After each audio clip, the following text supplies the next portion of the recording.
அப்படின்னா ஒருத்தர் சரியாகலையா, ஒருத்தருக்கு ஒத்து வர மாட்டேங்கிறாங்களா, ஒருத்தரால் பிரயோஜனம் இல்லையா, உடனே நம்ம என்ன பண்ணுவோம்னா இன்னொரு ஆப்ஷனை உடனே தேடிடுவோம். ஒரு காரியம் சரியாகலை அப்படின்னு சொல்லும்போது உடனே ஒரு கம்பெனி நடத்துகிறவங்க, ஒரு கம்பெனியில் ஒருத்தர் வேலை பார்க்குறாரு, அவர் சரியாக கீழ்ப்படியலை, அவர் சரியாக பர்ஃபார்மன்ஸ் பண்ணலை அப்படின்னு சொன்ன உடனே அந்த கம்பெனி என்ன பண்ணுதுன்னா அதை விட பெஸ்ட்டான ஒருத்தரை தேடுது. எப்பா ஒன்றை வச்சு நான் காலம் தள்ளணும்னு எனக்கு என்ன தலையெழுத்தா, அப்படியெல்லாம் ஒன்றுமே கிடையாது, நீ முடியலையா நீ போயிரு, நீ வெளியே போயிரு அப்படின்னா உன்ன மாதிரி 1000 பேர் எனக்கு இருக்கிறாங்க, உன்ன மாதிரி நிறைய பேர் எனக்கு வருவாங்க, உன்னை விட கம்மியான சம்பளத்துக்கு நிறைய பேர் எதிர்பார்த்துட்டு இருக்கிறாங்க. இதுதான் உலகம்.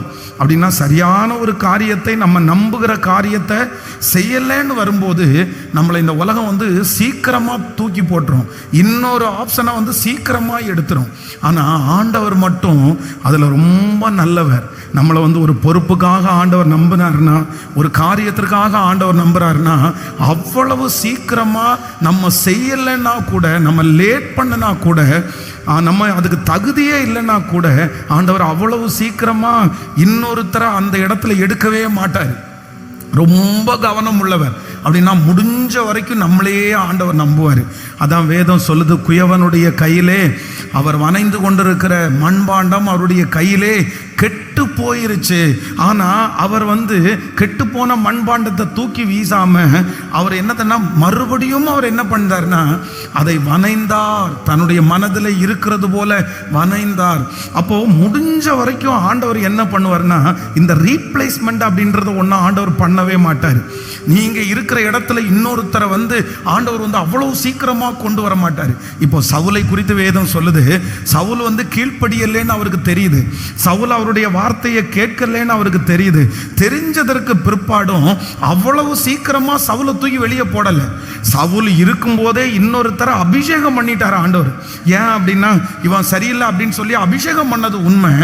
அபிஷேகம் பண்ணினாலும் சவுலுக்காக நியமித்திருந்த அந்த 40 வருஷத்துல ஆண்டவர் அவனை எடுத்துக்கவோ இல்லைன்னா அந்நிய ராஜாவினுடைய கையில ஒப்பு கொடுக்கவோ அவனை கொல்லவோ இல்லை. ஆண்டவர் நினைச்சிருந்தா தாவீதை அபிஷேகம் பண்ணுனா 10 நாளிலேயே சவுலை கொன்னுட்டு இல்ல சவுலை இன்னொருத்தருடைய கையில ஒப்பு கொடுத்துட்டு தாவீதை ராஜாவா ஆண்டவர் கொண்டு உட்கார வைக்கலாம். இல்லை இல்லை இல்லை இல்லை, உனக்கு கொடுத்துருக்கிறேன், உனக்கு ஒரு பொறுப்பை கொடுத்துருக்கிறேன். ஒருவேளை நீ மனம் திரும்பிட்டேன்னா, ஒருவேளை நீ மாறிட்டேன்னா, ஒருவேளை இடையில உன்னுடைய மனசு மாறிடுச்சுன்னா அவ்வளோதான், நீ ரெடி ஆயிட்டேன்னா உனக்கு கொடுக்க வேண்டிய காலத்தில் உன்னை தவிர இன்னொருத்தரை நான் எடுக்க மாட்டேன்றதுல ஆண்டவர் ரொம்ப நீதி உள்ளவராக இருக்கிறார். இந்த சத்தத்தை கேட்குற நீங்களாக தான் ஒருவேளை விலகி இருப்பீங்க. உங்கள் மேலே ஆண்டவர் ஒரு பெரிய திட்டம் வச்சிருப்பாரு, ஒரு பெரிய பிளானை ஆண்டவர் வச்சிருப்பாரு. நீங்கள் ஒருவேளை ஆண்டவரை மறுதளிச்சிருப்பீங்க, ஆண்டவரை விட்டு கொடுத்துருப்பீங்க, ஆண்டவருக்கு விரோதமாய் ஒரு பொல்லாத காரியத்தை செஞ்சு இன்னைக்கு நீங்கள் அந்த ஸ்தானத்தில் இல்லாமல் இருக்கலாம், இன்றைக்கு அந்த பொறுப்பில் நீங்கள் இல்லாமல் இருக்கலாம், எல்லாத்தையும் நீங்கள் தவற விட்டு இருக்கலாம். ஆனால் ஆண்டவர் இன்னைக்கு கிருபையா வாக்கு கொடுக்கிறாரு, உனக்கு கொடுக்க வேண்டிய அந்த இடம், உனக்கு நியமித்திருக்கிற அந்த இடம், கர்த்தர் உங்களுக்காக வைத்திருக்கிற அந்த இடம் யாருக்குமே கொடுக்கப்படலை, வேறு யாருக்குமே கொடுக்கப்படல. அந்த இடத்தை கர்த்தர் உங்களுக்காக தான் வச்சிருக்கிறாரு. இன்னும் அந்த இடம் உங்களுக்காக இருக்குது, இன்னும் அந்த அபிஷேகம் உங்களுக்காக இருக்குது. நீங்க மனம் திரும்பி வந்தா போதும், நீங்க ஒப்புரவானா போதும், அதை தூக்கி எரிஞ்சா போதும், மறுபடியும் உங்களை கட்டுறதற்கு ஆண்டவர் வல்லவரா இருக்கிறார், மறுபடியும் உங்களை சீர்படுத்துகிறதற்கு ஆண்டவர் வல்லவரா இருக்கிறார். என்னுடைய ஆண்டவரை போல மறுபடியும் கட்டுகிறவர்கள் வேறு ஒருவரும் இல்லை. கர்த்தர் இன்றைக்கு இந்த 99வது நாள் தீர்க்க தரிசனமா வாக்கு கொடுக்கிறாரு, மகனே உன்னை நான் மறுபடியும் கொண்டு வருவேன், நீ அடிமைப்பட்டிருக்கிற இடத்திலிருந்து மறுபடியும் உன்னை கொண்டு வருவேன், நீ கட்டப்பட்டிருக்கிற இடத்திலிருந்து கட்டுகளை அவிழ்த்து உன்னை திரும்ப நான் கொண்டு வருவேன், நீ கண்ணு தெரியாம இருக்கிற இடத்தை விட்டு உனக்கு பார்வை கொடுத்து நான் உன்னை திரும்பி கொண்டு வருவேன், திரும்பி கொண்டு வந்து மறுபடியும் உன்னை அபிஷேகித்து அலங்கரித்து மறுபடியும் அந்த கிருபையை உனக்கு தருவேன் என்று கர்த்தர் வாக்கு கொடுக்கிறார். நம்புறவங்க நல்ல கரங்களை தட்டி முழு பலத்தோடு ஹல்லேலூயா ஹல்லேலூயா. அதனால நமக்காக ஆண்டவர் வைத்திருக்கிற இடத்தை அப்படியே ஆண்டவர் வச்சிருப்பாரு. அந்த வருஷம் வரைக்கும் கர்த்தர் உங்களுக்கு ப்ராமிஸ் பண்ண அந்த நாள் வரைக்கும் எத்தனை பெரிய கில்லாடிகள் எழும்பினாலும், எவ்வளவு உண்மையுள்ளவர்கள் எழும்பினாலும், உங்களுக்கு கொடுக்கப்பட்டிருக்கிற அந்த ஸ்தானம், உங்களுக்கு கொடுக்கப்பட்டிருக்கிற அந்த இடம் உங்களுக்காகவே இருக்கும். சிலர் அவர்களே மனசாட்சியில குத்தப்பட்டு அவர்களே ஏதாவது ஒரு பாஸ்ட் இதுக்கு முன்னாடி நடந்ததை நினைச்சு அவர்களே அப்படியே பின்னாடி பின்னாடி போவாங்க. ஒன்று நினைச்சுக்குங்க, ஆண்டவருக்கும் பிசாசுக்கும் இருக்கிற வித்தியாசம் என்னன்னா, ஆண்டவர் எப்பொழுதுமே நம்முடைய ஃபியூச்சரை தான் நமக்கு காண்பிப்பார், நம்முடைய எதிர்காலத்தை தான் ஆண்டவர் காமிப்பார். உன்னை நான் இப்படி எல்லாம் பண்ணுவேன், நான் உன்னை இப்படி வச்சிருப்பேன், நீ எழும்பு, நீ ஓடு. ஃபியூச்சரை காமிக்கிறவர் தான் ஆண்டவர். ஆனா பிசாசு எப்பவுமே எதை காமிக்கிறவன்னா, நம்முடைய பாஸ்ட் நடந்து முடிஞ்சதை காமிக்கிறவன் தான் பிசாசு. ஏதேன் தோட்டத்திலையுமே பிசாசு அவங்களுக்குள்ள கொடுக்குறான் பாருங்க குற்ற மனசாட்சி. எதுல கொடுக்குறான்னா பாஸ்ட் தான் கொடுக்குறான். நீ மறுதளிச்சவன், நீ விழுந்து போனவன், நீ கீழ்ப்படியாதவன், நீ மோசமானவன். அப்போ ஏற்கனவே இருக்கிற இது எல்லாத்தையும் காமிச்சு காமிச்சு நம்மளை ரொம்ப அப்படியே தரக்குறைவா, நம்மளையே நம்ம ரொம்ப அசிங்கமா நம்ம ஃபீல் பண்ண வச்சு, நம்ம மோசமானவங்களா சித்தரிச்சு, நமக்குள்ளே ஒரு பெரிய குற்றமான சாட்சியை தந்து, எப்படியாவது நம்ம எழும்பவே கூடாதுன்றதுல சத்துரு ரொம்ப குறியா இருப்பான். ஆனா ஆண்டவர் வேதம் சொல்லுது, அழுக்கு வஸ்திரம் தரித்த மனுஷன், அழுக்கு வஸ்திரம், அவனுடைய வஸ்திரம் அழுக்கா இருக்குது. அப்ப பிசாசு குற்றப்படுத்துறான், அழுக்கு வஸ்திரம் தரிச்சிருக்கிறான், அவனை நீர் எப்படி ஆசீர்வதிப்பீர், அவனை எப்படி நீர் பயன்படுத்துவீர், அவனுடைய வஸ்திரம் எவ்வளவு கேவலமா இருக்குது, அவன் அழுக்கு நிறைஞ்சவனா இருக்கிறான். ஆனா ஆண்டவர் உடனே அழுக்கு வஸ்திரம் போட்டிருக்கிறவனை வெளியே துரத்துன்னு சொல்லாம, கர்த்தர் அந்த வஸ்திரத்தை மாற்றி அதை கர்த்தர் வெண்மையாக்குகிறார். அதனால நான் நம்புறேன், நான் விசுவாசிக்கிறேன், இந்த 99வது நாள் ஆண்டவர் யாரோ ஒருத்தரை நேருக்கு நேர் என்கவுண்டர் பண்றாரு. கர்த்தர் நேருக்கு நேர் பேசுறாரு. மகளே, உனக்காக வைத்திருக்கிற இடம் இப்பொழுதும் உனக்காக இருக்கிறது. மகனே, உனக்காக இருக்கிற இடம் இப்பொழுதும் இருக்கிறது. இளைய குமாரனை பார்த்து ஆண்டவர் சொன்னது போல, உனக்கான வஸ்திரம் வேற யாருக்கும் கொடுக்கப்படவில்லை. உனக்கு ஒரு பாதரட்சை உண்டு, உனக்கு ஒரு வஸ்திரம் உண்டு, உனக்கு ஒரு கொழுத்த கன்று உண்டு. நீ அந்நியன் அல்ல, நீ வேலைக்காரன் அல்ல, நீ என்னுடைய பிள்ளை. உனக்காக ஒரு கொண்டாட்டம் உண்டு. இந்த 100 நாள் ஜெபத்திற்கு பிற்பாடு மறுபடியும் கர்த்தர் உன்னை வைத்து கொண்டாட போகிறார். இது தீர்க்க தரிசனமான வார்த்தை. உங்கள் நிமித்தம் பரலோகத்தில் ஒரு கொண்டாட்டம் உண்டாக போகிறது. மறுபடியும் உங்களுக்காக ஒரு கொழுத்த கன்று அடிக்கப்பட போகிறது. மறுபடியும் நீ இழந்து போன அந்த வஸ்திரத்தை மறுபடியும் என் தகப்பன் உனக்கு தரப்போகிறார். நீங்கள் விட்டு போன அந்த பாதரட்சையை கர்த்தர் இன்னொன்று உங்களுக்கு தரப்போகிறார். நம்புறவங்க கரங்களை தட்டி, அது எனக்கு வேணும்னு சொல்றவங்க, வேணும்னு சொல்றவங்க, இயேசுப்பா இயேசுப்பா என்னை மன்னிச்சிருங்க, என்ன தூக்கி எடுங்க, நான் மறுபடியும் எழும்பணும், நான் மறுபடியும் பரிசுத்த வாழ்க்கை வாழணும். ஏப்பா, சின்ன வயசுல என்ன கொண்டு நீ பேசின வார்த்தை நிறைவேறணும், அந்த தீர்க்க தரிசனம் நிறைவேறணும். ஜெபிங்க, கண்ணீரோட கண்ணீரோட கண்ணீரோட ஸ்தோத்திரம் ஸ்தோத்திரம் ஸ்தோத்திரம். இதோ ஒரு அன்புள்ள தகப்பனுடைய ஒரு இருதயத்தை நான் பார்க்கிறேன். இந்த 99வது நாள் ஒரு நேசமுள்ள ஒரு தகப்பன், ஒரு நேசமுள்ள தகப்பன் இங்கே அசைவாடி கொண்டிருக்கிறார். ஒரு அன்புள்ள தகப்பன் இந்த இடத்துல அசைவாடி கொண்டிருக்கிறார். ஒரு நேசமுள்ள தகப்பன் அசைவாடி கொண்டிருக்கிறார். இதோ அவருடைய கையிலே ஒரு புது வஸ்திரம் இருக்கிறது. இதோ அவருடைய கையிலே ஒரு புது பாதரட்சை இருக்கிறது. இதோ அவருடைய கையிலே ஒரு கொழுத்த கன்று இருக்கிறது. இதோ அவருடைய கையிலே ஒரு சந்தோஷம் இருக்கிறது. அது வேற யாருக்கும் இல்லை, எனக்காகத்தான், எனக்காகத்தான். எழும்பு சீயோனே, எழும்பு எழும்பு, உன் தூசியை உதறிவிட்டு எழும்பு. அக்கினி அக்கினி அக்கினி அக்கினி அக்கினி அக்கினி அக்கினி அக்கினி. இப்போ அந்த அபிஷேகத்தினுடைய நிறைவு ஒவ்வொருவர் மேலும், ஒவ்வொருவர் மேலும். யாரும் அதை விட்டுறாதீங்க, அந்த அபிஷேகத்தை விட்டுறாதீங்க, அந்த மகிமையை விட்டுறாதீங்க. மறுபடியும் ஒரு என்கவுண்டரை கர்த்தர் பண்றாரு. மறுபடியும் ஒரு அபிஷேகத்தை கர்த்தர் கொடுக்கிறாரு. மறுபடியும் ஒரு மகிமை உங்க தலன் மேல வருகிறது. நல்ல கைகளை தட்டி இயேசுவேன்னு கூப்பிடுறவங்க, வாலிப தம்பிங்க எல்லாம் அது உடையட்டும் உடையட்டும். இப்போ அப்பாவுடைய பக்கத்துல நீங்க வந்துடணும், அப்பாவுடைய பக்கத்துல வந்துடணும். நாத்தானா மாரா ஹத்தானாரா விபராலா ஷோபாராலா லேதரலரமா. எஸ் எஸ், ஜெபிக்க ஜெபிக்க, வேற எதையும் பார்க்க வேண்டாம். வேற எதையும் பார்க்க வேண்டாம். இயேசுவே இயேசுவே. இல்ல இல்ல, உங்களுக்கு கொடுக்கக்கூடிய அந்த பிசினஸ் கர்த்தர் உங்களுக்கு தான் வச்சிருக்கிறாரு. உங்களுக்கு கொடுக்க வேண்டிய அந்த எதிர்காலத்தை கர்த்தர் உங்களுக்கு தான் வச்சிருக்கிறாரு. திரும்ப தருகிறவர், திரும்ப சீர்படுத்துகிறவர். Thank you Jesus. Thank you Jesus. Thank you Jesus. Hallelujah. Hallelujah. அத சரியா அறிஞ்சு வச்சிருக்கிறவன் தான் யார் அப்படின்னா தாவீது. சரியா அறிஞ்சு வச்சிருக்கிறான். அதனாலதான் அவர் என்ன சொல்றாரு அப்படின்னு சொன்னா, கர்த்தர் அபிஷேகம் பண்ணினவர் மேல நான் என்ன வைக்க மாட்டேன் அப்படின்னா நான் கை வைக்கவே மாட்டேன். ஒருவேளை அவர் ஆயுசு நாட்கள் முடிச்சுட்டு வேணா அவர் இறந்துடட்டும், இல்லைன்னா ஆண்டவரா வேணா அவரை எடுத்துக்கட்டும். ஆண்டவரே அவரை உயிரோட வைக்கும் போது நான் எப்படி அவர் மேல கையை வைப்பேன்? ஆண்டவரே விட்டு வச்சிருக்கும் போது நான் எப்படி கை வைப்பேன்? அப்போ 1 வருஷம் 2 வருஷம் இல்ல, சவுல் தான் ராஜ்யபாரம் பண்ணின ஒரு 6ல இருந்து ஒரு 7 வருஷம் வரைக்கும் தான் ஒரு சரியான ராஜ்யபாரம் பண்ணினான். ஒரு 7 இயர்ஸ் முடிகிறதுக்குள்ளேயே அவனுடைய வாழ்க்கையில கீழ்ப்படியாம வந்துருச்சு. அவன் ஆண்டவருக்கு ரொம்ப பிரியமில்லாம அவன் மாறிட்டான். அவன் கீழ்ப்படியவே இல்லை. 7 வருஷத்துல இருந்து அகைன் எத்தனை வருஷம் தெரியுமா? கிட்டத்தட்ட 40 இயர்ஸ், 40 வருஷம். சவுல் அரசாண்டது எத்தனை வருஷம்னா 40 வருஷம். அதே போல தாவீதுக்கும் எப்படின்னா 40 இயர்ஸ். 2 பேருக்கும் ஒரே மாதிரி தான் ஆண்டவர் கொடுத்தாரு. அப்போ இது 6-7 வருஷத்துலயே அவன் மோசம் பண்ணிட்டான். அவனை முடிச்சு கட்டிட்டு அடுத்தவனை கொண்டு வரணும்னு ஆண்டவர் நினைக்கல. அவனுக்கு கொடுத்துற 40 வருஷத்தை கர்த்தர் அப்படியே கொடுத்து, என் ஆண்டவருடைய நீதியை பாருங்க, அந்த 40 இயர்ஸையும் கர்த்தர் தாவீதை வெயிட் பண்ண வச்சாரு. நான் நம்புறேன் பிரதர் சிஸ்டர், உங்களுக்கு ஆண்டவர் ஒன்று கொடுத்திருப்பாரு, ஆனால் உங்களுக்கு பதிலாக இன்னொருத்தர ரீப்ளேஸ்மெண்ட் அவ்வளோ சீக்கிரமா பண்ண மாட்டாரு.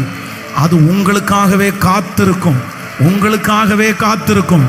அந்த கடைசி 1 இயராவது நீங்க எழும்புவீங்களான்னு பார்ப்பாரு. கடைசி 10 இயர்ஸாவது எழும்புவீங்களான்னு பார்ப்பாரு. அதனால இனி நீங்க விட்டுறாதீங்க. இனி நீங்க எழும்பித்தான் ஆகணும். நீங்க எழும்பிதான் ஆகணும். நீங்க எல்லாத்தையும் விட்டுட்டு எழும்பிதான் ஆகணும்.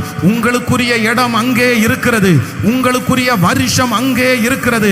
ஆண்டவர் முன்பு உங்களுக்கு என்ன கட்டளை இட்டாரோ, நான் உனக்கு சொன்னதை செய்யும் அளவும் உன்னை கைவிடுவது இல்லை என்று சொன்ன தெய்வம் பாதி வழியில எடுத்துக்கொள்ள மாட்டார். பாதி வழியில உங்களை விட்டுற மாட்டார். ஆமென். நீ மனம் திரும்புவாயானால் வேதம் சொல்லுகிறது, மறுபடியும் நீ கட்டப்படுவாய். நீ மனம் திரும்பினாய் ஆனால் நீ மறுபடியும் கட்டப்படுவாய். நீ மனம் திரும்பினாய் ஆனால் மறுபடியும் கட்டப்படுவாய். மறுபடியும் உனக்கு அந்த மகிமை உண்டாகும். மறுபடியும் உனக்காக ஒரு கொண்டாட்டம் உண்டாகும். மறுபடியும் உங்களுக்காக ஒரு வஸ்திரம் கொடுக்கப்படும். மறுபடியும் உங்கள் பாதரட்சை போடப்படும். மறுபடியும் உங்களுக்கு ஒரு அங்கீகாரம் கிடைக்கும். மறுபடியும் நீங்கள் பிள்ளையாய் ஏற்றுக்கொள்ளப்படுவீர்கள். எச்சரிப்பை கேட்டும் மீறினவன் சிம்சோன். ரொம்ப மோசம். கர்த்தர் எவ்வளோ அவனை தப்பு வைக்கிறதுக்கு முயற்சி எடுத்தாரு. எந்திரிப்பா, போப்பா, மோசமானவாப்பா. அதுக்காக தான் 3 அற்புதத்தை ஆண்டவர் செஞ்சாரு. கட்டின கயிறெல்லாம் நெருப்பு பட்டது மாதிரி போயிருச்சு. அப்பவே அவளுடைய புத்தி அவன் காமிச்சார், இவன் புத்தி மோசமானவாவ, அதனாலதான் உன்னை டார்ச்சர் பண்றா, நீ எந்திரிச்சு ஓடிரு, இந்த இடத்துல இருக்காத அப்படின்னு ஆண்டவர் எத்தனையோ எச்சரிப்பை கொடுத்தாரு. ஆனா எல்லா எச்சரிப்பையும் மீறி மீறி மீறி அந்த சிம்சோன் தன்னுடைய பலத்தை மொத்தத்தையே இழந்துட்டான். அவனுடைய கண்கள் பிடுங்கப்பட்டு போயிருச்சு. அவ்வளவுதான். எல்லாரும் என்ன நினைச்சிட்டாங்கன்னா, இனி சிம்சோன் எழும்புறதற்கு வாய்ப்பே இல்லை, சிம்சோனுடைய கதை அதோட முடிஞ்சிருச்சுன்னு நினைச்சாங்க.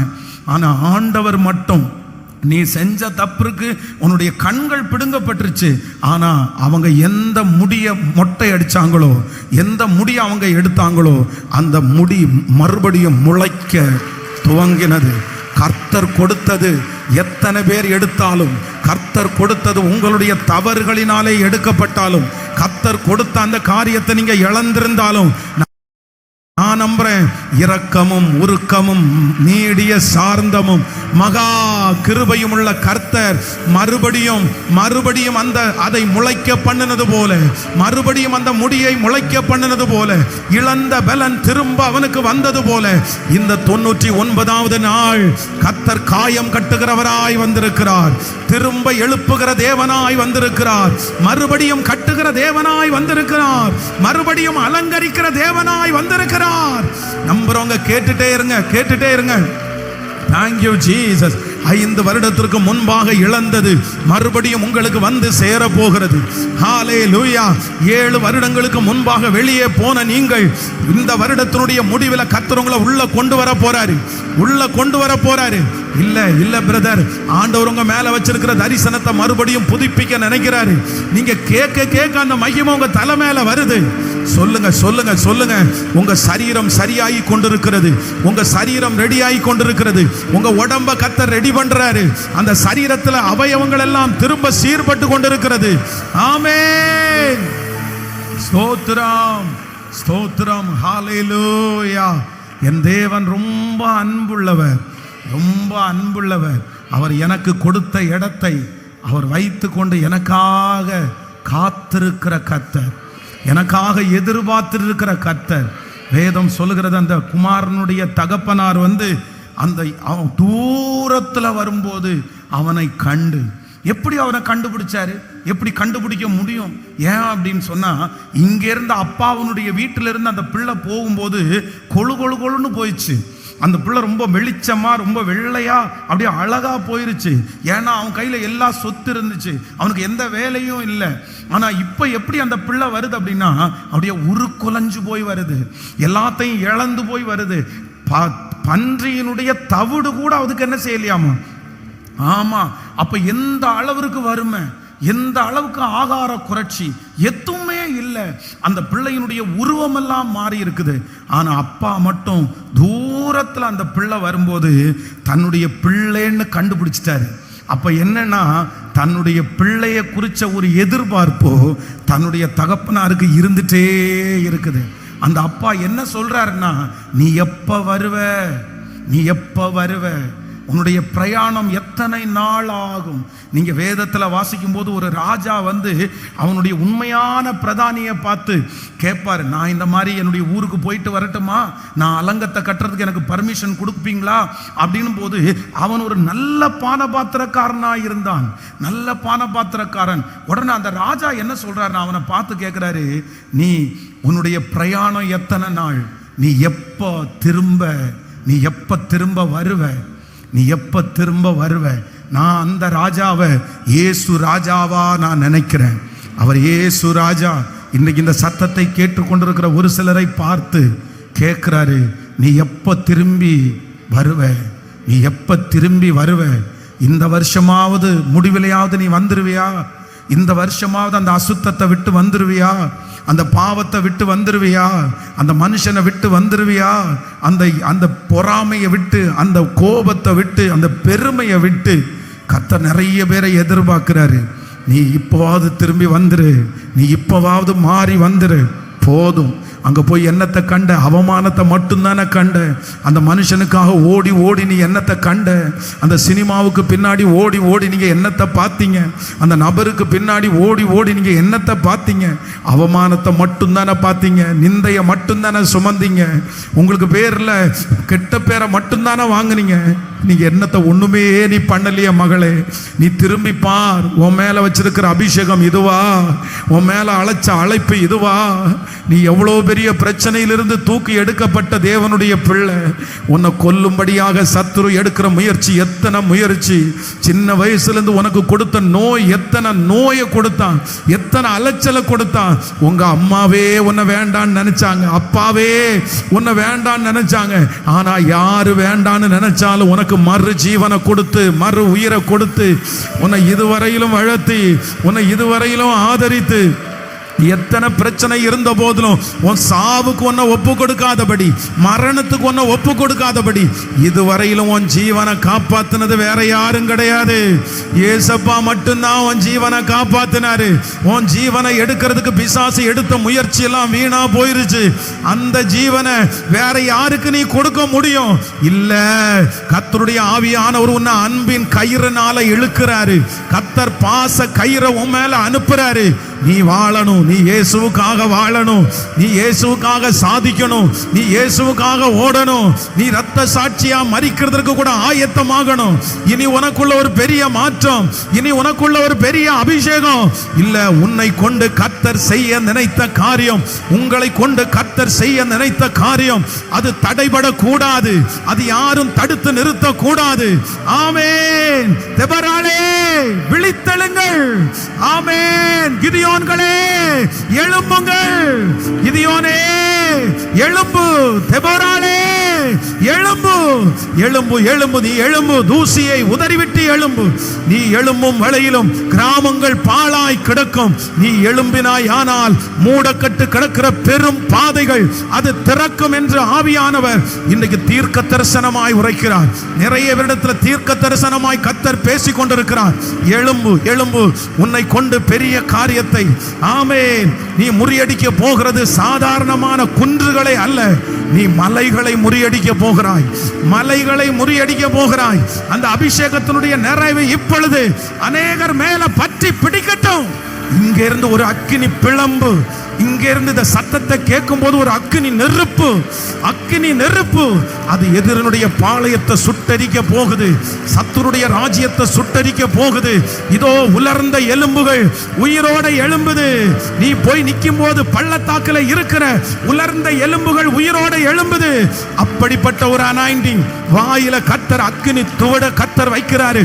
இப்பொழுது இந்த வாயை திறந்து பேசும்போது கர்த்தருடைய தீர்க்க தரிசனம் லாத்தானா மாராபா தோரல லிபரல தனரபல நம் தன ஹரபு தேரப லஹதர லேபோரோ தோரப தரதல ரிபஹரப லோத்தரபர பரதனபரப லிபரஹதலரபலர தோரபரப லிம்தோனோ ரோதலரப தேரரப லிதரலரப தேரலரப. எடுக்கப்படட்டும், எடுக்கப்படட்டும், எடுக்கப்படட்டும். ஆவியானவரே, ஆவியானவரே, ஆவியானவரே இப்பொழுது இறங்கும், இறங்கும், இறங்கும், இறங்கும், இறங்கும். ஆவியானவரே மழையாய், மழையாய், மழையாய், மழையாய். எஸ், எஸ், எஸ், இறங்கும்பா, இறங்கும்பா, இறங்கும்பா. அந்த அந்த பாவம் இயேசுவின் நாமத்தினால இப்பொழுது எடுக்கப்படட்டும். பரிசுத்த ஆவியானுடைய அபிஷேகம் இன்னொரு விசை, இன்னொரு விசை என் மேல் இறங்கட்டும், என் மேல் இறங்கட்டும். லிம்கமா நேதரா லோதரமா லிபோரோ தோர பௌர தரியே லிம்கமோன தோர பௌடேர போலோரோ லிபஹரதனரமனமா. அக்கினி, அக்கினி, அக்கினி, அக்கினி.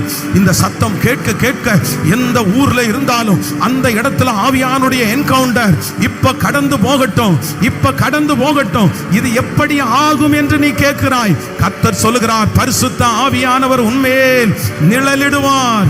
அப்பொழுது இது ஆகும், இது அப்பொழுது ஆகும். பரிசுத்த ஆவியானவரை கரங்களை தட்டி பரிசுத்த ஆவியானுடைய அபிஷேகத்தை கேட்டுட்டே ஹல்லேலூயா. சத்தமா சத்தமா ஜெபம் பண்ணி ஜெபம் பண்ணி கேளு. நீதாரம் அலரமா லோதரா ஹதரலரமா. இப்போ அந்த வாய்க்குள்ள அந்த அக்கினி துகளை நீங்க வைங்கப்பா. அந்நிய பாஷையினுடைய வரத்தை கொடுங்கப்பா. பரிசுத்த ஆவியானவரே இறங்கி வாரும், இறங்கி வாரும், இறங்கி வாரும். இப்பொழுது ஒவ்வொருவர் மேலும் இறங்கி வாரும். ஆண்டவரே மட்டற்ற அபிஷேகம், மட்டற்ற அபிஷேகம், நிரம்பி வழிகிற அபிஷேகம். ஹல்லேலூயா, ஹல்லேலூயா. நிரம்பி வழிகிற அபிஷேகம் அப்படியே இறங்கட்டும்.